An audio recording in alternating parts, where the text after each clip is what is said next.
Hello guys, the TCG Titan here, and today I'm doing a deck profile on Ceruledge EX.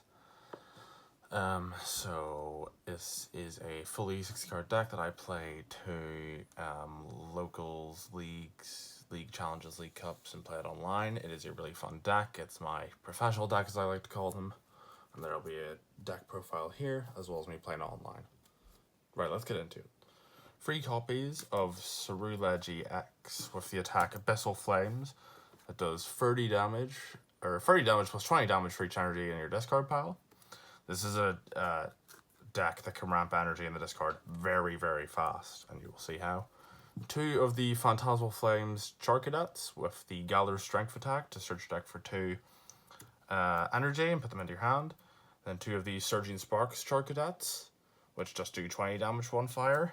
The reason you play a split is because the Phantasmal Flame one only has 2 retreat, while the Surging Sparks one has 1 retreat.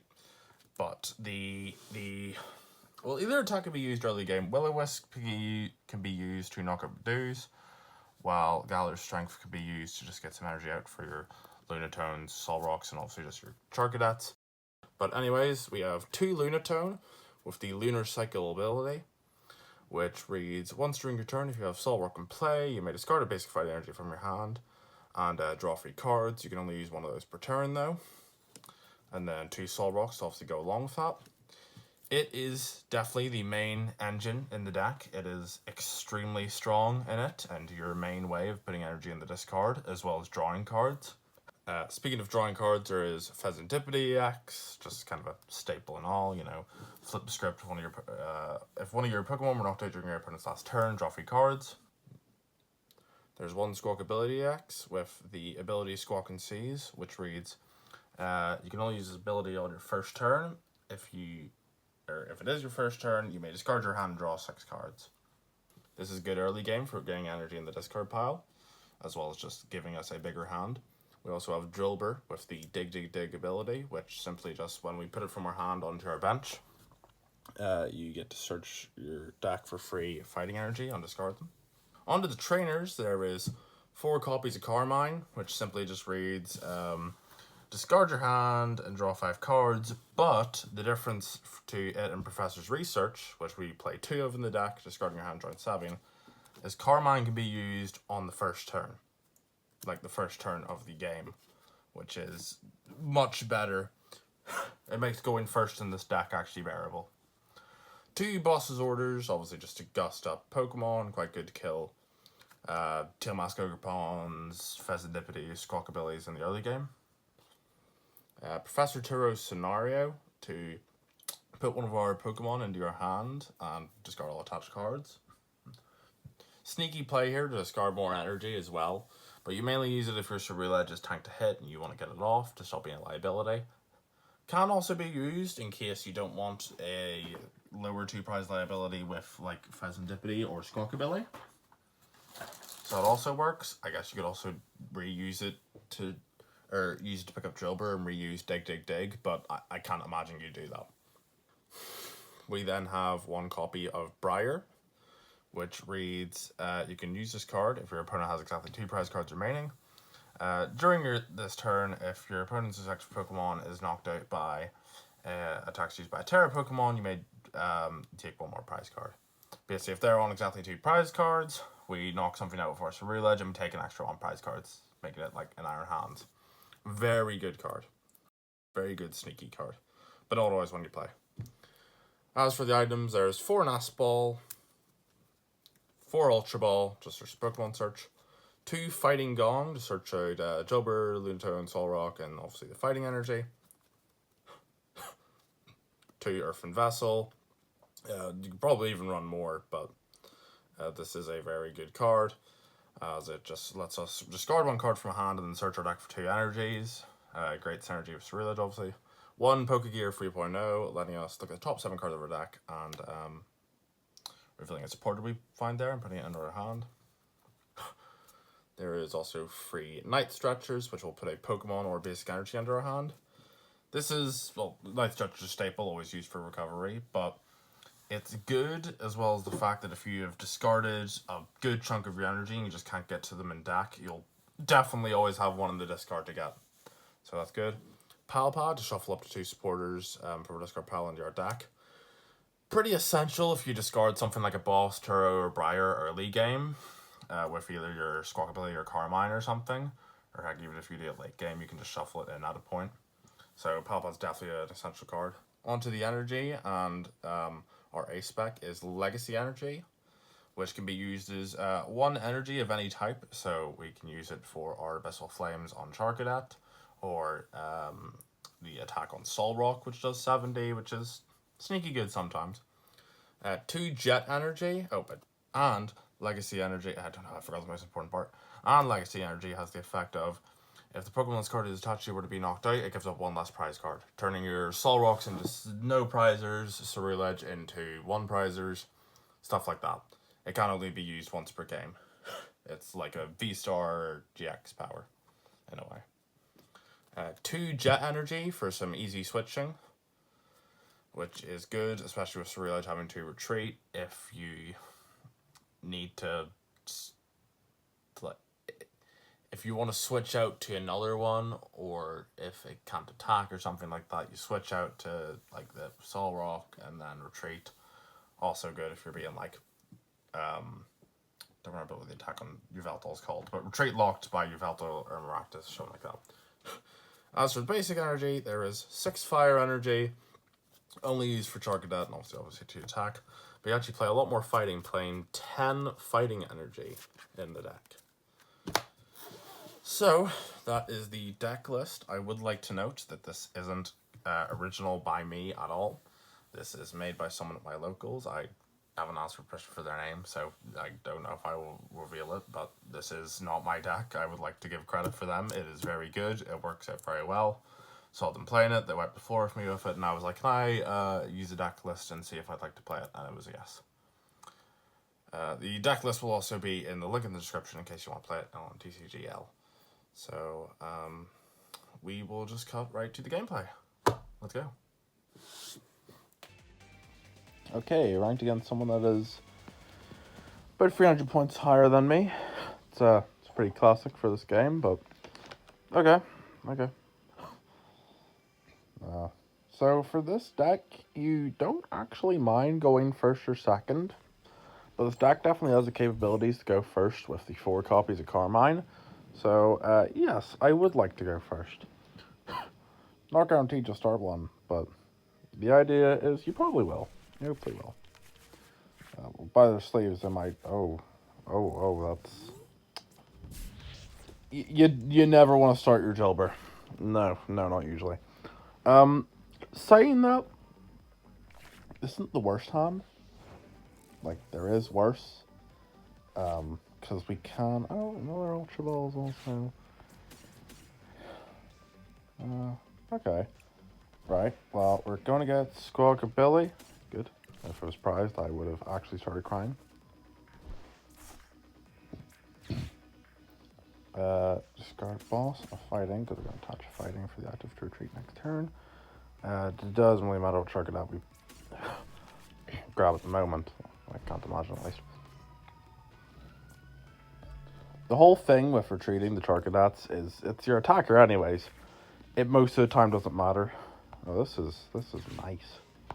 So we're going to get Solrock.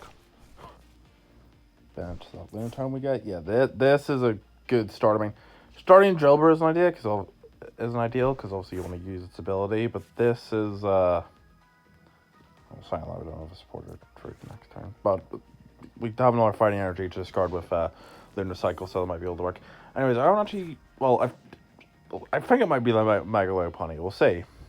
Because, I mean, Mega Con, Buddy Puffin, that checks out. That would make sense. If so, there's no Psyduck for this deck. Yep, no it is.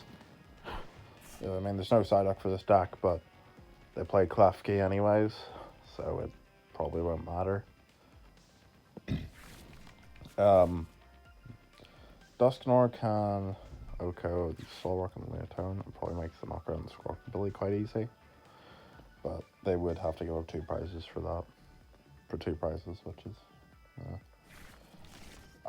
I wouldn't say this matchup's favored, but them being a free prizer and not being able to KO us as a 2 prizer is something that's much in our favor. So I think this can work.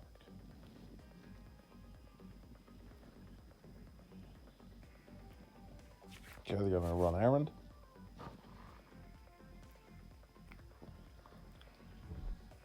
Hilda probably get enriching energy if it's based off my list. I have a lot of decks, by the way, so guys, just drop me a deck down in the comments below and I will, yeah, as I expected, drop me a deck down in the comments below, and if I have it or are interested in building it, I will do a deck profile for it. I want to upload on this channel a lot more, as I really do like the Pokemon TCG. I just play it all the time.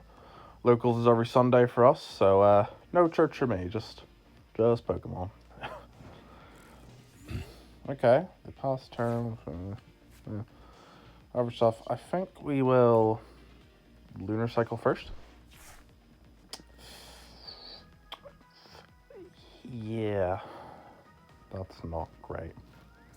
We can discard more energy, setting up for bigger KOs.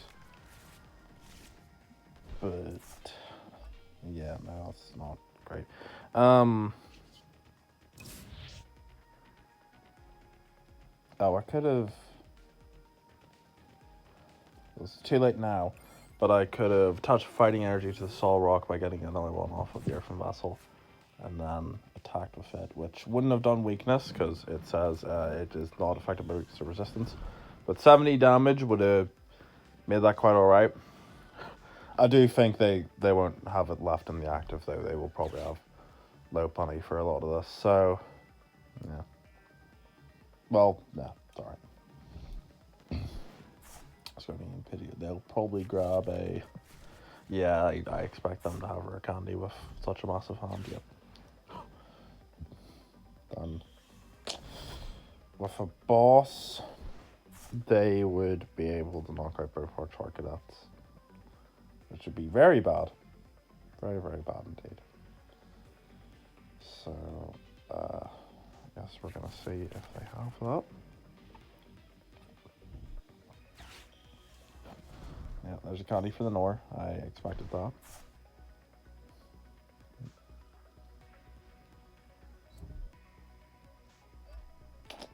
Yeah, Jet, like Honey.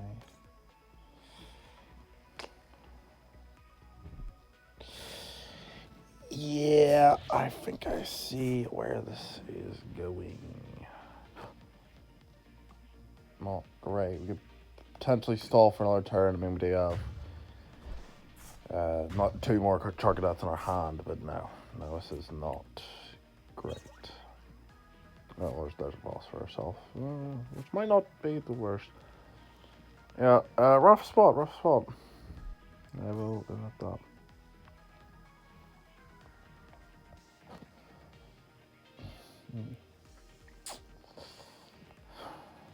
Still not a great way to draw, though. Could, Drilbur something. Not Drilbur, sorry. Whoa. Oh, I could Solrock the Baneri on the bench with the Duskull. I think I'd like to do that. Okay. Actually, yeah, that seems like quite a good idea, so we're gonna bench before Charcadets. We have Night Stretcher in hand, so if we don't get our Fighting Energy off this, that is okay. We do not. We have the Ceruledge extra next turn. Okay, so we're gonna. Yep, no, we're gonna do that. Grab a Fighting Energy. Attach it to the Solrock. I also have Ultra Ball to get more energy on the discard next turn, which I quite like. I'm gonna boss up Duskull. We'll keep those energy in that. And this is when that handy little effect of not being affected by resistance is handy, because obviously Duskull, if you notice there, game's being a bit laggy. Another Fighting Energy, yeah, okay. Duskull has a minus 30 resistance to fighting, so without that effect, we wouldn't be able to knock it out, which is good. Same with Fan Rotom, actually. I could have knocked out the Fan Rotom, but obviously that's not quite as important as the Duskull there. With a healthful bench and no terrors, so no Area 0 shenanigans. I wouldn't think a deck like this would play that anyways. But just in case. 4-4 prize trade. I don't know if I'd say I'm confident, but I think this can go alright. They can't knock out both our Charcadets unless there's some crazy combination I don't know about. But yeah. Maybe they'll play like a Fortin. If any of you know what Fortin does, then you're a real one. I mean, I'm saying you're a real one. It was only like it was only last rotation of rotate out, but that was a fun card. That was a fun card. I mean, I've only been playing since Lost Origin was roughly when I started playing. Right, okay. So I think here we're going to stick up the chart. Oh, never mind. It's going to change the course of action. The Pokémon knocked out Squawk. I can imagine now. Don't know even. Oh. Oh. Okay. I mean, they switched into the. Okay. Okay, maybe that is smart. I'm not saying I am the smartest player. I could have put up a Solrock there, but it doesn't matter. Alright, okay. So, this is what we need to do. So, I'm counting. We have 8 energy of this card. That is 190. Don't think it is greatly likely at all that we're going to get a knockout. 330 is 15 energy. That isn't impossible.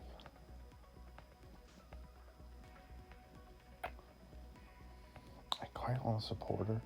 To be fair, if they want to take a 2-hit KO, they have Squawkabilly, so I actually think that I can safely bench Fezir. Oh, should Ultra Ball first. That's okay. Okay.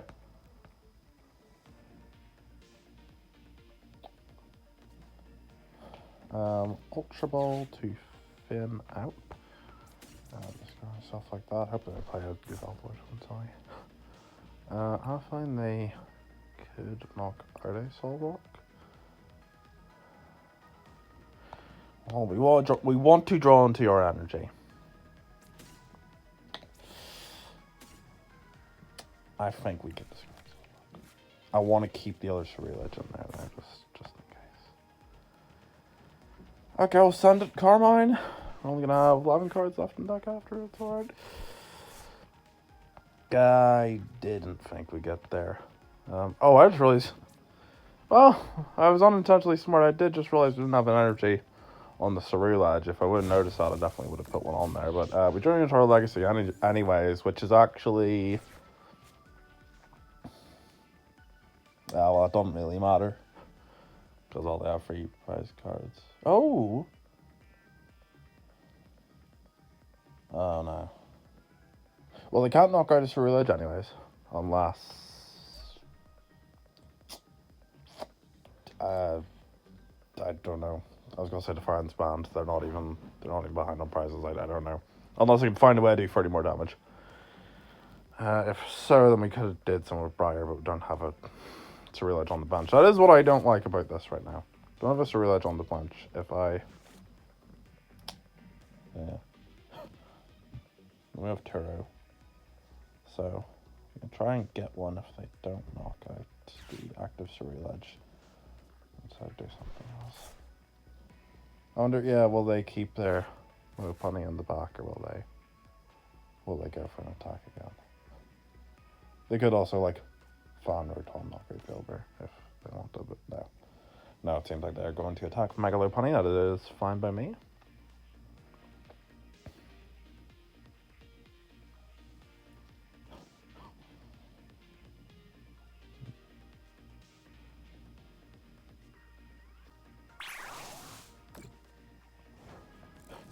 Okay, yeah, I was expecting 230. Right.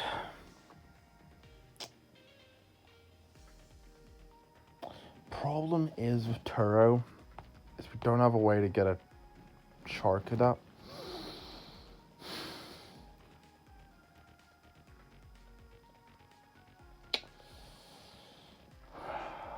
I don't know. We need to get boss. Oh, okay. I think we're gonna research, which is bold, very bold. But okay.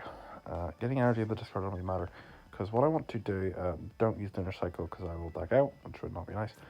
I will give a deck search though. See what's on here. Oh, Pal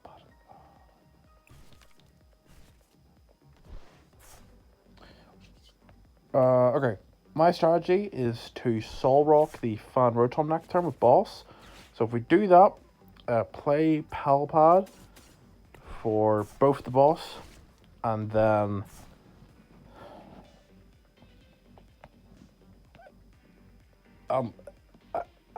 they could Turo it away or something. I'm sure they could do something for it, but I think that is a fine strategy as it stands.